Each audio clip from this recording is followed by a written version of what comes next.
என் கால் சறுக்குகிறது என்கிற போது உமது கிருபை என்னை தாங்குகிறது. என் உள்ளத்திலே சஞ்சலங்கள் பெருகிற போது உமது ஆறுதல்கள் என்னை தேற்றுகிறது என்ற நம்பிக்கையோடு செல்வோம். ஏனெனில் யோபுவை விடவா துன்பப்பட்டவன் இன்னொருவன் இருக்க போகிறான்? யோபுவை விடவா கண்ணீரை சுமந்த இன்னொரு மனித ஜீவன் இருக்க முடியும்? எவ்வளவு செழிப்பான வாழ்க்கை! தி கான்ட்ராஸ்ட். யோபுவினுடைய மிகச் சிறந்த வாழ்க்கை, செல்வ செழிப்புள்ள ஐஸ்வர்யான் வாழ்க்கை.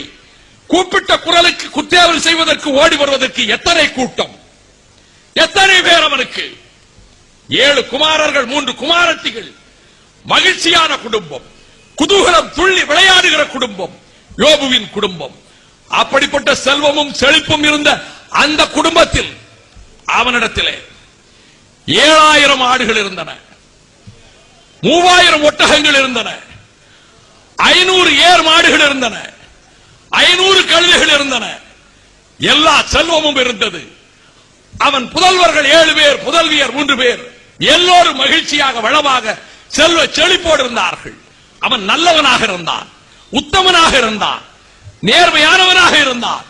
அப்படிப்பட்ட யோபு எந்த சூழலிலும் அவன் உத்தமனாக இருக்கிறான் என்கிற போதுதான் இதை காட்டுகிறான். சாத்தானின் வேலையை காட்டுகிறான். இவ்வளவு செழிப்பும் செல்வமும் இருப்பதனால் அவன் உத்தமனாகவும் உன்னிடத்திலே நேசமுடையவனாகவும் பூஜிக்கின்றவனாகவும் இருக்கிறான். துன்பம் வந்தால் நிலைமை மாறும் என்று இதுதான் வாழ்க்கையிலே இதைத்தான் சித்தரிக்கின்றான் சாத்தான். இங்கேதான் ஒரு பரீட்சித்து பார்க்க, that is the litmus test. எவ்வளவு பெரிய துன்பம்! மகிழ்ச்சியோடு இருக்கின்றான் யோபு. அப்பொழுதுதான் செய்தி திடீரென்று வருகிறது. ஒருவன் ஓடி வருகிறான். ஐயோ, பெருங்கேடு நேர்ந்து விட்டதே, சபையர்கள் வந்து தாக்கினார்கள், நம்முடைய எருதுகள் உழுது கொண்டிருந்தன, கழுதைகள் மேய்ந்து கொண்டிருந்தன, அனைத்தையும் ஓட்டிக் கொண்டு போய் விட்டார்கள், நமது வேலைக்காரர்கள் எல்லாவற்றையுமே பட்டய கரிக்கிறாலே வெட்டி போட்டு விட்டார்கள் என்றான். இடி விழுந்ததை போல துன்பம் தாக்கியது. நான் ஒருவன் மாத்திரம் தப்பி வந்தேன் என்றான். அடுத்து ஒருவன் ஓடி வந்தான். அவன் சொன்னான், ஐயனே, பெருந்துன்பம் நேர்ந்து விட்டது. அக்கினி தேவரின் அக்கினி தானோ, அக்கினி தளலாக விழுந்தது, அது ஆடுகள் அனைத்தையும் எரித்து போட்டது, பணியாட்கள் அனைத்தையும் எரித்து சாம்பலாக்கியது, நான் ஒருவனே தப்பி வந்தேன் என்றான். மேலும் இடி விழுந்தது. அடுத்து ஒருவன் ஓடி வந்தான். கல்தேயர் 3 பவுஞ்சுகளாக வந்து தாக்கினார்கள். அவர்கள் நம்முடைய ஒட்டகங்களை எல்லாம் அவர்கள் கொண்டு போய் விட்டார்கள், பட்டய கரிக்கிறார், வேலையாட்களை எல்லாம் வெட்டி போட்டு விட்டார்கள் என்று. துன்பத்திற்கு மேல் துன்பம், சோதனைக்கு மேல் சோதனை, துயரத்துக்கு மேல் துயரம். இந்த துயரம் வந்தபோது அடுத்து வருகிறது நெஞ்சிலே ஈட்டி வாய்கின்ற ஒரு செய்தி. நெருப்பாக எரிகிறது நெஞ்சு, அதிலே சூட்டுக்கோள் நுழைப்பதை போன்ற செய்தி வருகிறது.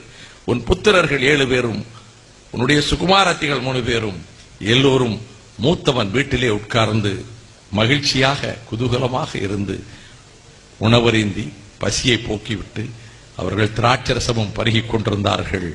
அப்பொழுது சுழல் காற்று அடித்தது, பெருங்காற்று அடித்தது, அந்த வீட்டின் 4 முனைகளிலும் தாக்கியது.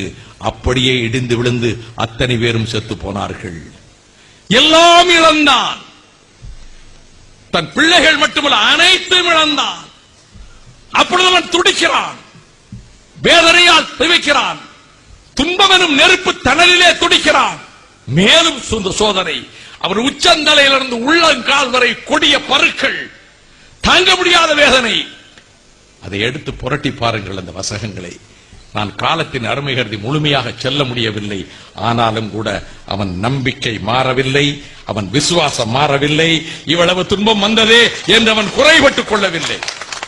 அவன் சொன்னான், நான் நிர்வாணியாக வந்தேன், நிர்வாணியாக போகிறேன். கொடுத்தார், எடுத்துக்கொண்டார். இந்த மனப்பக்குவம் எனக்கு நேற்றைக்கு கொடுத்தார், இன்றைக்கு எடுத்துக்கொண்டார் என்ற எண்ணம் அவனுக்கு இருந்தது. அவன் கடைசியில் சிநேகிதர்களுக்காக ஜெபிக்கிறான், தனக்காக அல்ல. அதனுடைய விளைவு இரட்டத்தரையாக அவனுக்கு கிடைத்தது. ஆம், இருமடங்காக கிடைத்தது. 7000 ஆடுகள் 14000 ஆடுகளாக, 3000 ஒட்டகங்கள் 6000 ஒட்டகங்களாக, 500 ஏர் மாடுகள் 1000 ஏர் மாடுகளாக, 500 கழுதைகள் 1000 கழுதைகளாக, மீண்டும் குமாரர்கள் குமாரத்திகள் எல்லோரும் உயிர்த்து வந்து அவன் வாழ்க்கை, இந்த யோபுவினுடைய வாழ்க்கையை பயிலுகிற போது எந்த கட்டத்திலும் நாம் கொண்ட நம்பிக்கையிலே தளர வேண்டியதில்லை, ஏற்றுக்கொண்ட விசுவாசத்திலே தளர வேண்டியதில்லை. எது மனிதநேயம்? இயேசு பெருமான் அழகாக சொல்லுகிறார். லூக்காவின் சுவிசேஷத்திலே 10ஆம் அதிகாரத்திலே இதை பற்றி மிக அழகாக சொல்லுகிறார். அவரிடத்திலே எல்லோரும் பேசிக் கொண்டிருக்கிற பொழுது பரீட்சித்து பார்க்க வேண்டும் என்பதற்காக ஒரு நூல் சாஸ்திரி கேட்கிறார். எப்படி நித்திய ஜீவனை சுதந்திரித்துக் கொள்வது என்று இயேசுவிடத்திலே கேட்கிறார். உடனே அவர் சொல்லுகிறார், உன்னுடைய சக்தி முழுவதையும், உன் எண்ணம் முழுவதையும் எப்படி உனக்கு நீ அன்பு செலுத்துகிறாயோ அப்படியே பிறரில் அன்பு செலுத்த வேண்டும் என்று மெய்யாகவே உரைக்கப்பட்டிருக்கிறது அல்லவா? ஆமாம், உண்மைதான், அதை தெரிந்து கொள். அடுத்த கேள்வி கேட்கிறார். அப்படியானால் உனக்கு அன்பு செலுத்துவதை போலவே பிறனிடத்தில் அன்பு செலுத்து என்று சொன்னீர்களே, அந்த பிறன் என்பவர் யார்? Who is the neighbor? Love thy neighbor. யார் உனக்கு பிறன் கேட்கிறார். அப்பொழுதுதான் இயேசு பெருமான் மிக அழகாக சொன்னார். ஜெருசலத்திலே இருந்து ஜெரிகோவுக்கு ஒருவன் போய்க் கொண்டிருந்தான். அப்பொழுது கள்வர்கள் அவனை சூழ்ந்து கொண்டார்கள். சூழ்ந்து கொண்டு அவனை தாக்கி காயப்படுத்தி அவன் வஸ்திரத்தை பறித்துக் கொண்டு அவனை அடித்து போட்டுவிட்டு போய்விட்டார்கள். அப்படிப்பட்ட நேரத்தில் அந்த வழியாக அங்கே ஆசாரியன் ஒருவன் வந்தான். அவன் விலகி போய்விட்டான். இவன் அடிபட்டு கிடக்கிறான், வஸ்திரமற்று கிடக்கிறான், ரத்த காயத்தோடு கிடக்கிறான். அந்த ஆசாரியன் அவன் விலகி போய்விட்டான். சற்று நேரம் கழிந்தது, லேவியன் ஒருவன் வந்தான். அவனும் விலகி போய்விட்டான். விலகி போனான் ஆசாரியன், விலகி போனான் லேவியன். சமாரியன் வந்தான். அந்த அடிபட்டு கிடக்கிறவனை பார்த்து துடித்தான். அவனை எடுத்து மடியிலே போட்டுக் கொண்டான். அவன் காயங்களை கட்டினான். எண்ணெயும் மருந்தும் வார்ப்பித்து அவன் காயங்களுக்கு சிகிச்சை கொடுத்து 2 தினங்கள் பக்கத்திலே வைத்திருந்து புசிப்பதற்கு உணவும் பருகுவதற்கு திராட்சை ரசமும் கொடுத்து அதற்கு பிறகு தன்னுடைய வாகனத்திலே அவனை ஏற்றிக்கொண்டு அங்கே பக்கத்தில் இருக்கிற சத்திரத்துக்கு சென்று அந்த சத்திரக்காரனை கூப்பிட்டு அவனுக்கு 2 பணமும் கொடுத்து இவனை நீ பராமரித்துக் கொள், இதற்கு மேலும் செலவானால் நான் திரும்பி வருகிற போது தருகிறேன் என்று சொன்னார். என்று சொல்லிவிட்டு இயேசு சொன்னார், இப்பொழுது சொல், பிறன் யார்? இந்த 3 பேரில் யார் பிறன் என்று கேட்ட பொழுது துன்பம் பட்டதை கண்டு அவனுக்கு உதவி செய்தான் அல்லவா, அவன் கண்ணீரை துடைப்பதற்கு அவன் தான் பிறன் என்றான். இந்த செய்தி எதற்கென்றால், முன்பின் அறியாதவர்களாக இருக்கலாம், ஆனால் பிறருடைய கண்ணீரை துடைக்க வேண்டும் என்ற நோக்கத்திலே பாடுபட வேண்டும் என்பதற்காகவே, சேவை செய்ய வேண்டும் என்பதற்காகவே இந்த கருத்துக்களை சொன்னார். துன்பங்கள் வரும், நம்பிக்கை இழந்துவிடக் கூடாது, தளர்ச்சி அடைந்து விடக்கூடாது. வாழ்க்கை என்பதுதான், வாழ்க்கை என்பது கடல், புயல் இல்லாத கடல் இல்லை. வாழ்க்கை என்பது போராட்டம், புண்ணில்லாத போராட்டம் இல்லை.